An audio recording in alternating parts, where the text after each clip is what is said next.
এই যে পালাইতেছেন কেন বলেন? ভয়ে পালাইতেছি। কার বয়ে? আর প্রশাসনের ভয়ে। পরে দুই ছেলে আমার মাইরা ধইরা কালা মানিক ওরফে শামসুদ্দিন চৌধুরী মানিক, যিনি কিনা সাবেক বিচারপতি ছিলেন, যাকে একরোখা একগুইমি স্বভাব, মানুষকে মানুষ না ভাবা সহ সকল নেতিবাচক বিশেষণ যোগ করলেও তার বৈশিষ্ট্য বর্ণনা করে শেষ করা যাবে না। মাত্র একদিনের একটা ঘটনার প্রেক্ষিতে সবকিছু ওলট পালট হয়ে গেল। দেখুন, এখন কলা পাতার উপর শুয়ে আছে। কোথায় গেল সেই হিংস্রতা? কোথায় গেল সেই অহমিকা? সবই আল্লাহ তাআলার খেলা। দর্শক মণ্ডলী, এই কালা মানিক পালাতে চেয়েছিল সিলেট দিয়ে, কিন্তু দালালের খপ্পরে পড়ে 70 লক্ষ টাকা সেই দালাল তার কাছ থেকে নিয়ে গিয়েছে এবং তাকে অনেক মারধরও করে এক পর্যায়ে ফেলে রেখেছে। গতকাল 23শে আগস্ট রাত 10টার দিকে বিজেপি সদস্যরা তাকে উদ্ধার করে। দর্শক মণ্ডলী, তার বর্তমান অবস্থা কি, ভবিষ্যতে কি হতে যাচ্ছে, সবকিছু ভিডিওতে আলোচনা আছে। কয়েকটা ভিডিও ফুটেজ দেখাবো, মনোযোগ দিয়ে ভিডিওটি দেখবেন, ভিডিওটি বেশি করে শেয়ার করে। আসসালামু আলাইকুম দর্শক মণ্ডলী, মুনতাজ স্টুডিওর নতুন একটি ভিডিওতে আপনাদেরকে স্বাগত জানাচ্ছি। আমি মুন্না। আপনার চ্যানেলে নতুন হলে অবশ্যই সাবস্ক্রাইব করে পাশে থাকা নোটিফিকেশন অন করে দিবেন। আর যদি ইতিমধ্যে সাবস্ক্রাইব করে থাকেন তাহলে আপনাকে অসংখ্য অসংখ্য ধন্যবাদ। দর্শক মণ্ডলী, আল্লাহ তাআলা ছাড় দেয় কিন্তু ছেড়ে দেয় না, কথাটা মানে একদম হাড়ে হাড়ে টের পাচ্ছে এদেশের যারা আওয়ামী লীগের দোষর ছিল, যারা আওয়ামী লীগের চাটুকারিতা করেছে, যারা মানুষকে নির্যাতন করেছে, অত্যাচার করেছে, মানুষের অধিকার ছিনিয়ে নিয়েছে, তারা এখন সেটা হাড়ে হাড়ে টের পাচ্ছে। সেই 5 আগস্ট ঘটনার পর থেকেই এক এক করে সমস্ত কালপ্রিটদের আমরা দেখতে পাচ্ছি বিভিন্নভাবে তারা বাংলাদেশ থেকে পালিয়ে যাওয়ার চেষ্টা করছে। কেউ দাড়ি মোছ কামিয়ে বাংলাদেশ থেকে পালিয়ে যাচ্ছে, কেউ আবার নিজের অন্য রূপ পরিবর্তন করে বাংলাদেশ থেকে পালানোর চেষ্টা করছে। কিসের ভয়? প্রশাসনের ভয়। কে বলছে? কালা মানিক বলছে। এই যে পালাইতেছেন কেন বলেন? ভয়ে পালাইতেছি। কার বয়ে? আর প্রশাসনের ভয়ে। দর্শক মণ্ডলী, গতকালকে থেকে একটা ভিডিও সামাজিক যোগাযোগ মাধ্যমে ভাইরাল, আপনারা কিন্তু দেখেছেন। এই কালা মানিক বা শামসুদ্দিন চৌধুরী মানিক বিচারপতি ছিল, সাবেক বিচারপতি, যিনি বিভিন্ন টক শোতে মানুষদেরকে কোনোভাবেই মানুষ মনে করতো না।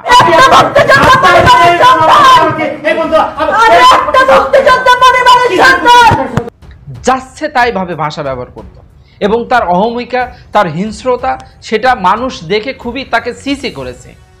আজ মানুষ বাহবা দিচ্ছে, কারণ কি? এই মানিক গ্রেপ্তার হয়েছে।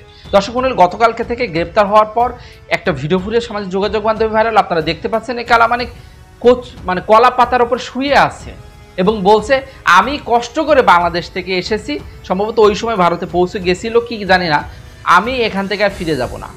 কিন্তু গতকাল রাতে আবার সে সিলেটের কানাইঘাট সীমান্ত থেকে বিজিবি সদস্যরা তাকে গ্রেপ্তার করে।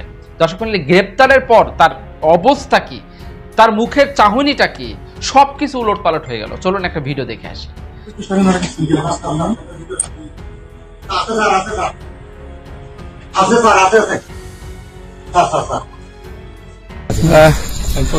আপনার বাড়ি মুন্সিগঞ্জ। নাম জিজ্ঞেস করেন। আমার নাম বিচারপতি শামসুদ্দিন চৌধুরী মানিক। বিচারপতি শামসুদ্দিন মানিক। মানিক কে?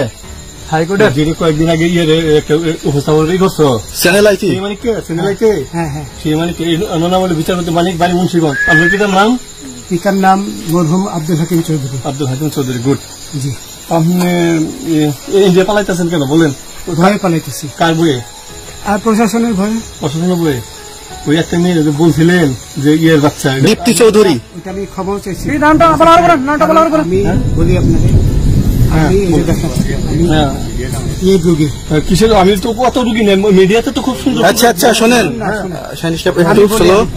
আপনার কাছে এই মুহূর্তে এরা যখন ধরছে আমাদের প্রতিনিধি, কি কি ছিল সাথে?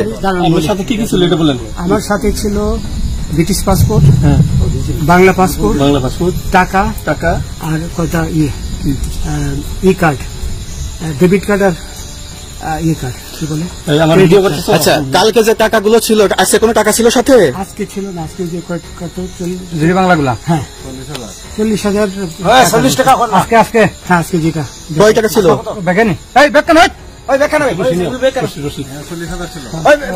40,000 টাকা ছিল। কালকে যে দুজন টাকা নিছে ওদের কাছে কত টাকা ছিল?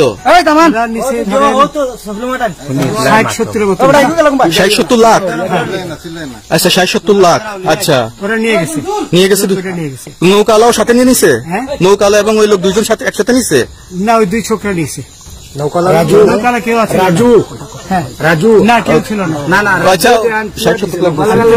ওনাদের ফোন নাম্বার আছে আপনার কাছে? জানা দিছে? আমার ফোন নাম্বার সব নিয়ে গেছে। বিচারপতি কাউন্টার দিবেন না, সত্য কথাটা বলেন। আপনি কত টাকা কন্ট্রাক্টে আসছেন? আমি 15,000 টাকা ওদের বলছিলাম, ওইটা আমি দিছি। কিন্তু পরে এই দুই ছেলে আমার মাইরা ধইরা। এই মাইকটা কোন জায়গায় মারছে ভাইয়া? বর্ডারে আনিয়ে মারছে না ভিতরে? তারের ভিতরে? ইন্ডিয়ার ভিতরে? ইন্ডিয়ার ভিতরে।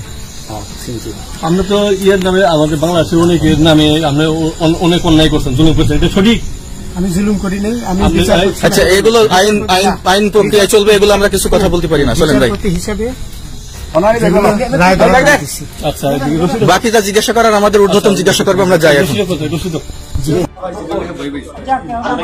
বিচারপতি শামসুদ্দিন চৌধুরী মানিক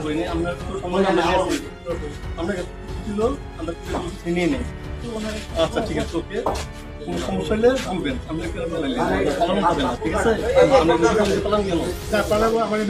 কেউ মারবো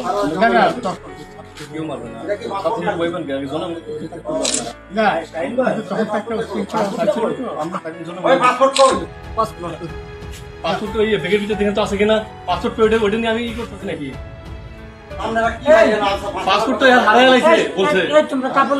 দর্শক মণ্ডলী, এই হচ্ছে সর্বশেষ অবস্থা। হিরো থেকে জিরো হয়ে গেছে মাত্র একটা ঘটনার প্রেক্ষিতে।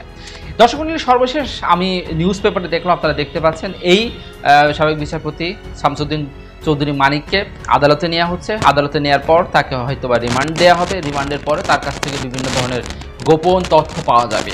এই গোপন তথ্যটা বর্তমান বাংলাদেশ বিনিময়ের জন্য খুবই দরকার, কারণ তিনি মানুষের প্রতি যে নির্যাতন করেছে, বিচারপতি থাকা অবস্থায় যেভাবে ভাষার ব্যবহার করেছে, সেটা আসলে কেউ মেনে নিতে পারেনি। এবং তিনি যে কত অন্যায় করেছে, কত ভুল বিচার দিয়েছে, বিচারের রায় দিয়েছে, সেটা কিন্তু আস্তে আস্তে তার মুখ থেকে বেরিয়ে আসবে। সে এখন ভয়ে শঙ্কিত, কারণ সে প্রশাসনকে ভয় পায়, যে প্রশাসনকে সে সুতা ধরে ঘুরিয়ে আছে। দর্শক মণ্ডলী, এই হচ্ছে অবস্থা। তো গতকালকে তাকে কিন্তু অনেক মারধর করা হয়েছে। দুইজন ছেলে তার কাছে 70 লক্ষ টাকা ছিল, সেটা ছিনিয়ে নিয়ে গেছে এবং তাকে মারধর করেছে। তার কাছে বাংলাদেশি পাসপোর্ট, ব্রিটিশ পাসপোর্ট সব ছিল, সবকিছু তার কাছে ছিনিয়ে নিয়েছে। সর্বশেষ তার কাছে সম্ভবত 30-40 হাজার টাকা মতো ছিল। তো এই হচ্ছে অবস্থা। আমি আপনাদের কাছে বলবো যে কখনো অহংকার করবেন না, অহমিকা করবেন না, হিংস্রতা দেখাবেন না। এর ফল কিন্তু আল্লাহ তাআলা দুনিয়াতে আপনাকে দিয়ে দিবে। এটা বাস্তব প্রমাণ কিন্তু আমরা দেখতে পাচ্ছি। ভিডিওটা আমি দীর্ঘ করতে চাচ্ছি না, এই ব্যাপারে মতামত জানাবেন। দেখাবে পরবর্তী কোনো ভিডিওতে। ততক্ষণ সবাই ভালো থাকবেন, সুস্থ থাকবেন, এই কামনায়। আল্লাহ হাফেজ।